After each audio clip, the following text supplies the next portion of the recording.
नमस्कार दोस्तों, कैसे हैं आप सब। आप सभी को राधे राधे। जय कुंज बिहारी, जय श्री हरिदास। गुरु ब्रह्मा गुरु विष्णु गुरुदेवो महेश्वरा, गुरु साक्षात परब्रह्म तस्मै श्री गुरुवे नमः। श्री धाम वृंदावन एक ऐसी पावन भूमि है जिस भूमि पर आने मात्र से ही सभी पापों का नाश हो जाता है। ऐसा आखिर कौन व्यक्ति होगा जो इस पवित्र भूमि पर आना नहीं चाहेगा तथा श्री बांके बिहारी जी के दर्शन कर अपने आप को कृतज्ञ करना नहीं चाहेगा। यह मंदिर श्री वृंदावन धाम के एक सुंदर इलाके में स्थित है। कहा जाता है कि इस मंदिर का निर्माण स्वामी श्री हरिदास जी के वंशजों के सामूहिक प्रयास से संवत 1921 के लगभग किया गया था। मंदिर निर्माण की शुरुआत में किसी दानदाता का धन इसमें नहीं लगाया गया। श्री हरिदास स्वामी विषय उदासीन वैष्णव थे। उनके भजन कीर्तन से प्रसन्न हो निधि वन से श्री बांके बिहारी जी का प्रकट हुआ था। स्वामी श्री हरिदास जी का जन्म संवत 1536 में भाद्रपद महीने के शुक्ल पक्ष की अष्टमी के दिन वृंदावन के निकट राजपुर नामक गांव में हुआ था। इनके आराध्य देव श्याम सलोनी सूरत वाले श्री बांके बिहारी जी थे। इनके पिता का नाम गंगाधर एवं माता का नाम श्रीमती चित्रा देवी था। हरिदास जी स्वामी आशुधीर देव जी के शिष्य थे। इन्हें देखते ही आशुधीर देव जी जान गए थे कि ये सखी ललिता जी के अवतार हैं तथा राधा अष्टमी के दिन भक्ति प्रदायनी श्री राधा जी के मंगल महोत्सव का दर्शन लाभ हेतु यहाँ पधारे हैं। हरिदास जी को रासनिधि सखी का अवतार माना गया है। ये बचपन से ही संसार से ऊबे रहते थे। किशोर अवस्था में इन्होंने आशुधीर जी से युगल मंत्र दीक्षा ली तथा यमुना समीप निकुंज में एकांत स्थान पर जाकर ध्यान मग्न रहने लगे। जब ये 25 वर्ष के हुए तब इन्होंने अपने गुरुजी से विरक्तावेश प्राप्त किया एवं संसार से दूर होकर निकुंज बिहारी जी के नित्य लीलाओं का चिंतन करने में रह गए। निकुंज वन में ही स्वामी हरिदास जी को बिहारी जी की मूर्ति निकालने का स्वप्नादेश हुआ था। तब उनकी आज्ञा अनुसार मनोहर श्याम वर्ण छवि वाले श्री विग्रह को धरा कोई गोद से बाहर निकाला गया। यही सुंदर मूर्ति जग में श्री बांके बिहारी जी के नाम से विख्यात हुई। यह मूर्ति मार्गशीर्ष शुक्ला के पंचमी तिथि को निकाली गई थी। अतः प्राकट्य दिवस को हम बिहार पंचमी के रूप में बड़े ही उल्लास के साथ मनाते हैं। युगल किशोर सरकार की मूर्ति राधा कृष्ण की संयुक्त छवि या एकीकृत छवि के कारण बांके बिहारी जी के छवि के मध्य एक अलौकिक प्रकाश की अनुभूति होती है जो बांके बिहारी जी में राधा तत्व का परिचायक है। श्री बांके बिहारी जी निधि वन में ही बहुत समय तक स्वामी जी द्वारा सेवित होते रहे थे। फिर जब मंदिर का निर्माण कार्य संपन्न हो गया तब उनको वहां लाकर स्थापित कर दिया गया।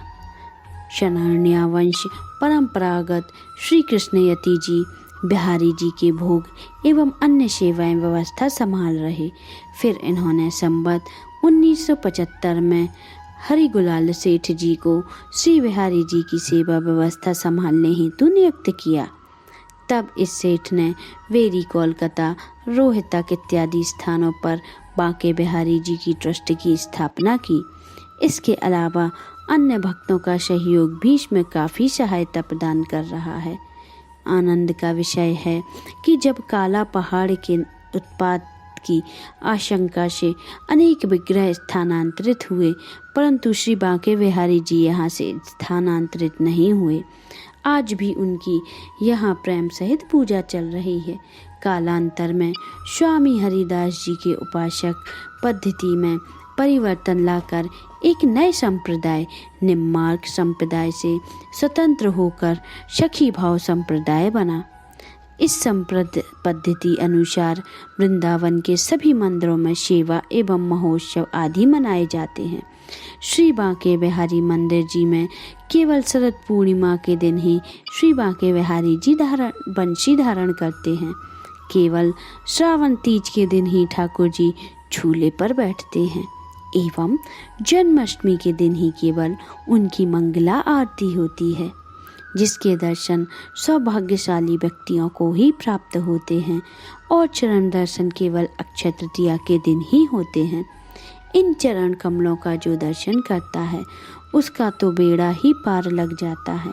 स्वामी हरिदास जी संगीत के प्रसिद्ध गायक एवं तानसेन के गुरु थे। एक दिन प्रातःकाल स्वामी जी देखने लगे कि उनके बिस्तर पर कोई रजाई ओढ़कर सो रहा है। यह देखकर स्वामी जी बोले, अरे मेरे बिस्तर पर कौन सो रहा है? वहाँ श्री बांके बिहारी जी स्वयं सो रहे थे। श्री बांके बिहारी जी के पुजारी ने जब मंदिर के कपाट खोले तो उन्हें बांके बिहारी जी मंदिर में पुजारी जी ने जब मंदिर के कपाट खोले तो बिहारी जी के पलने में नजर नहीं आए। इसके पश्चात बिहारी जी मंदिर के पुजारी आश्चर्यचकित हो गए और आश्चर्यचकित होकर पुजारी जी निधिवन में स्वामी जी के पास आए और स्वामी जी को सभी बातें बताईं। स्वामी जी बोले कि प्रातःकाल कोई मेरे पलंग पर सोया हुआ था, वो जो वक्त कुछ छोड़ गया है। तब पुजारी जी ने प्रत्यक्ष देखा कि पलंग पर श्री बांके बिहारी जी की चूड़ावंशी विराजमान है। इसमें से प्रमाणित होता है कि श्री बांके बिहारी जी रात को राश करने के लिए निधिवन जाते हैं। इसी कारण श्री बिहारी जी की मंगला आरती नहीं होती, कारण रात्रि में राश करके यहाँ बिहारी जी आते हैं, अतः प्रातः शयन में बाधा डालकर उनकी आरती करना अपराध है। स्वामी हरिदास जी के दर्शन प्राप्त करने के लिए अनेकों सम्राट यहाँ आया करते थे। एक बार दिल्ली के सम्राट अकबर स्वामी जी के दर्शन हेतु यहाँ आए थे। ठाकुर जी के दर्शन प्रातः 9 बजे से 12 बजे तक एवं साय 6 बजे से रात्रि 9 बजे तक होते हैं। विशेष तिथि अनुसार समय में परिवर्तन होता है। श्री बांके बिहारी जी के दर्शन के संबंध में अनेकों कहानियाँ प्रचलित हैं। स्वामी हरिदास जी के द्वारा निधिवन स्थित विशाखा कुंड से श्री बांके बिहारी जी प्रकट हुए थे। इस मंदिर में कृष्ण जी के साथ श्री राधा जी विग्रह की स्थापना नहीं हुई।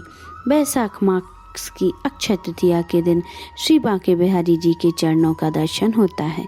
पहले ये निधिवन में ही विराजमान थे, बाद में वर्तमान मंदिर में पधारे। यवनों के उपद्रव के समय श्री बांके बिहारी जी गुप्त रूप से वृंदावन में ही रहे, बाहर नहीं गए। श्री बांके बिहारी जी का झांकी दर्शन विशेष रूप से होता है। यह झांकी दर्शन का कारण उनका भक्त वात्सल्य और रसिकता है। ये था श्री बांके बिहारी जी मंदिर का इतिहास। बोलिए श्री बांके बिहारी लाल की जय। जय श्री कुंज बिहारी, जय श्री हरिदास। तो बताइए दोस्तों, कैसी लगी आज की हमारी ये कथा आपको हमारी कथाएं पसंद तो आ रही है ना? तो जल्दी से हमारे चैनल को सब्सक्राइब कर लें अगर आपने सब्सक्राइब नहीं किया है, और बेल आइकन को प्रेस करें जिससे हमारे आने वाले वीडियो आपको जल्दी जल्दी मिलते जाएं। और हमें कमेंट करके जरूर बताएं कि आपको हमारी कथाएं कैसी लग रही हैं, जिससे हम आगे भी आपके लिए नई नई कथाएं लेके आ सकें। नमस्कार।